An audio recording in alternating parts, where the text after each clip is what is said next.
This is Tom Goolsby, and this is my column for the second week of May 2013. It's entitled, Sex Trafficking Puts on a Human Face.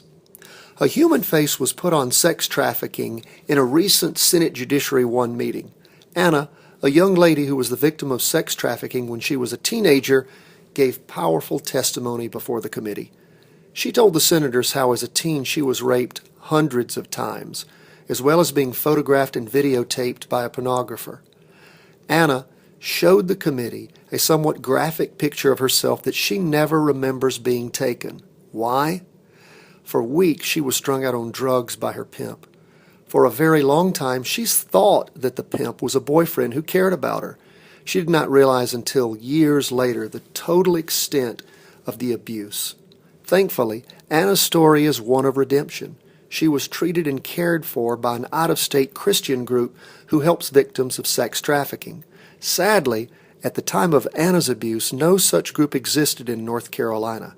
Now, however, multiple organizations exist around the Tar Heel State to provide such assistance. Anna's testimony in front of Senate Judiciary 1 Committee was in support of S. 638, Safe Harbor Victims of Sex Trafficking legislation. Earlier this session, the Senate and House passed S. 122 that turned sex traffickers into sex offenders for registration and tracking purposes. That bill has now become law. The new Safe Harbor bill builds on the success of S. 122. S. 638 is a comprehensive bill that rewrites North Carolina's laws regarding prostitution, as well as adult and child sex trafficking. Bill drafters in the General Assembly, with the help of Lindsay Roberson, a prosecutor from Wilmington, drafted the Safe Harbor legislation based upon laws enacted in states like New York, Washington, and Illinois. Upon its first hearing in Senate Judiciary 1, the proposed legislation received many favorable comments and suggestions from committee members on numerous ways to improve and tighten up the bill.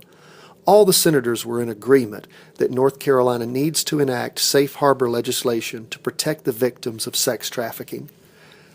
The bill drafting staff is now at work on clearly defining the meaning of solicitation to engage in prostitution. They're also busy at work redefining the deferred prosecution statutes to allow individuals charged with prostitution to clear their records if it is shown that they were minors at the time or were the victims of sex trafficking. Punishments of Johns and pimps were significantly increased in the legislation, and most important, minors who are trafficked are treated not as criminals, but as victims and given help, treatment, and support. The hope of all the people working on this proposed law is to take North Carolina off the top 10 list for sex trafficking. Currently, our state is number 8 on this list of shame. Anna spoke most eloquently about the hope that she now has after escaping her life of shame and abuse. Her call for the passage of this bill did not fall on deaf ears. This strong legislation must pass the General Assembly this session. We owe it to Anna and the thousands of other victims of sex trafficking in our state. I'm Tom Goolsby, a state senator, practicing attorney, and law professor. I wrote this article.